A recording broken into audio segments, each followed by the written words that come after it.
મિત્રો, તમે કેટલા લોકો દાર્જિલિંગ ગયા છો અને આ ટ્રેનની સફર મારી છે?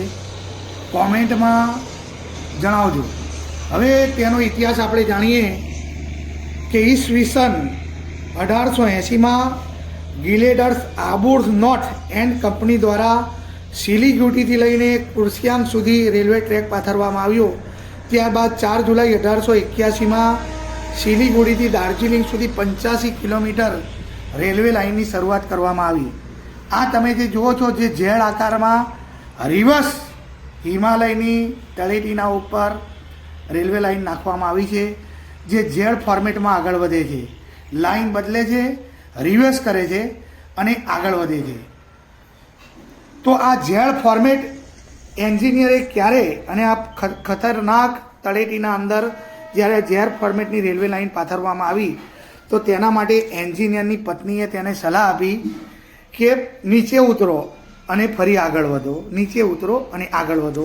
તો પોતાની પત્નીની સલાહ માની અને એન્જિનિયરે ઝેડ ફોર્મેટનો ઉપયોગ કરી અને દાર્જિલિંગની હિમાલયની તળેટીના ઉપર રેલવે ટ્રેક પાથર્યું. અને આ ટ્રેનની મુસાફરી કોણે કોણે કરી અને કંઈ આગળ તેનું વર્ણન છે તો કે બોલિવૂડ ફિલ્મોમાં પણ આ રેલવે બતાવવામાં આવી છે. આરાધના ફિલ્મ, જેમાં મેરે સપનો કી રાની ગીત વખતે આ ટ્રેન રજૂ કરવામાં આવે છે. તેવી જ રીતે બોલિવૂડ ફિલ્મ ઝુમરૂ, પરિણીતા અને રાજુ બન ગયા જેન્ટલમેનમાં પણ આ ટ્રેન બતાવવામાં આવે છે. દાર્જિલિંગ હિમાલય રેલવેના નિર્માણની યોજના 1878માં ઈસ્ટર્ન બંગાળ રેલવેના એજન્ટ સર ફ્રેન્કલિન પ્રેસ દ્વારા તૈયાર કરવામાં આવી હતી.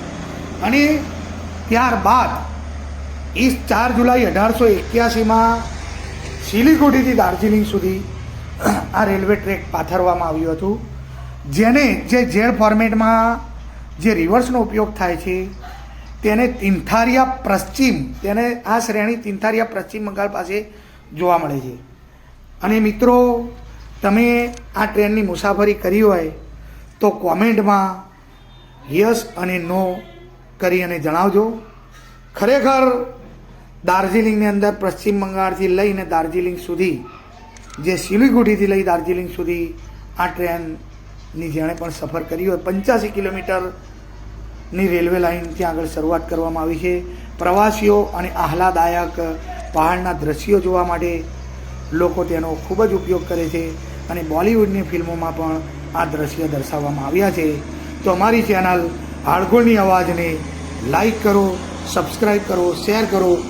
આ જ રીતના વધુ વિડીયો જોવા માટે અમારી ચેનલ હાડગોળની અવાજને અવશ્ય લાઈક કરો. તો મહિલા એ પોતાના પત્નીને સલાહ આપી અને આ રેલવે ટ્રેકનું નિર્માણ થયું.